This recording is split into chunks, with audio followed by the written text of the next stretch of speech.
What's up everyone, welcome back. Chase Valenzuela here with Millennium Bowling Supply. Coming back at you again with a brand new ball review, this time for the Infinite Physix from Storm.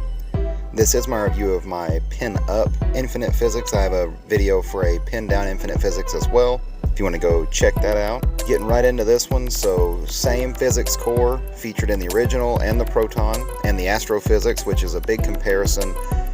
Question that I'm getting a lot already on this ball is how does it stack up to the Astro? Well, I haven't thrown an Astro. I did have an original Physix of which I was a big fan. So my original Physix was also pin up. It was about 5 inches. It wasn't quite 5.5. So I'll be talking about how this stacks up with that a little bit as we get into the video. The Infinite Physix features REX Pearl, which is the same cover stock found on the Dark Code.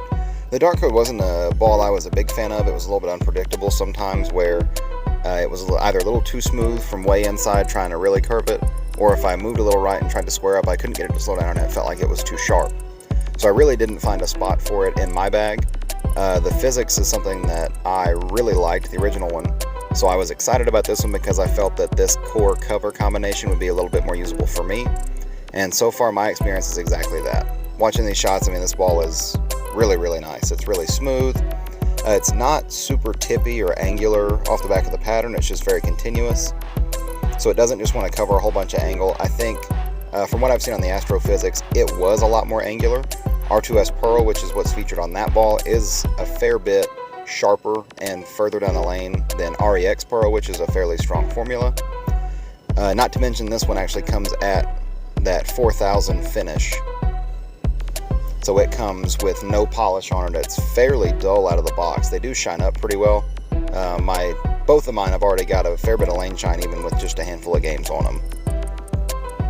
You can see here just nice and easy, even, as I sort of chase it left. Occasionally I had to soften up a little bit to get it around the corner, but it really didn't have a hard time, especially if I sort of kept the angles a little straighter. You know, got it, that shot there is about 22 to about 10. If I kept 10 as sort of my break point, it was really hard for this ball not to roll good. You see I got it out to about 8 right there, and at half 10.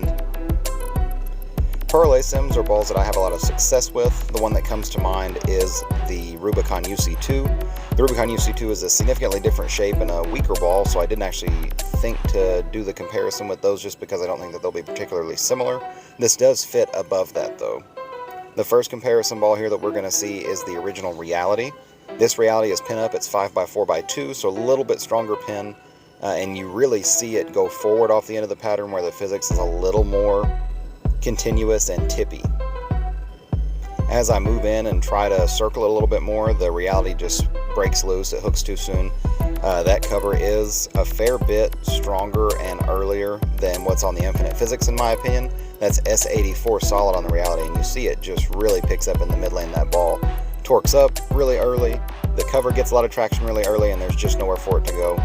The Reality isn't something that I get to throw on a house shot very much. My down one is a lot more usable on a house shot because it's a little smoother off of the back. It's not quite as prone to standing up super hard off the spot or torquing up in the mid lane like this one was doing. And the comparison here I thought was close because the shapes aren't that dissimilar, but you really see a difference sort of in the back part of the lane, where the Infinite seems to continue, the Reality sort of goes forward, and in the mid lane where the Infinite seemed to sort of slow down, where the Reality seemed to really bite and sort of torque up and be too much too soon. Getting into the comparison with the Proton Physix here, same core, different cover. This is NEX solid on the Proton, very early, very strong, but not particularly dynamic. It's a solid cover that doesn't go left to right, at least for me, very well. So the Proton is one that is better on heavier conditions, longer patterns, heavier volume, where my angles are straighter and I keep it in front of me a little bit more. You can see on the house shot it's struggling to make the corner from in, and then from out I couldn't really get it down the lane. The shapes here are certainly familiar. These are more similar than the Reality was to the Infinite Physix, obviously because they have the exact same weight block. But the Infinite actually seems to be a bit more dynamic and overall a pinch stronger. So that makes me wonder if REX, which is the cover on the Infinite, is a stronger formula than NEX, which is the formula on the Proton. So overall, I think the Infinite Physix is going to be towards the top of my bag. It's a little bit more usable as a one ball on more friction and house shots and softer conditions because it's a pearl ball. Get yours July 8th. If you have any questions, leave them down in the comments below. Please subscribe, it helps me out a ton. I have a feeling this is going to become one of the best balls in the catalog very quickly. I hope you enjoyed. Thanks so much for watching, and we'll see you next time.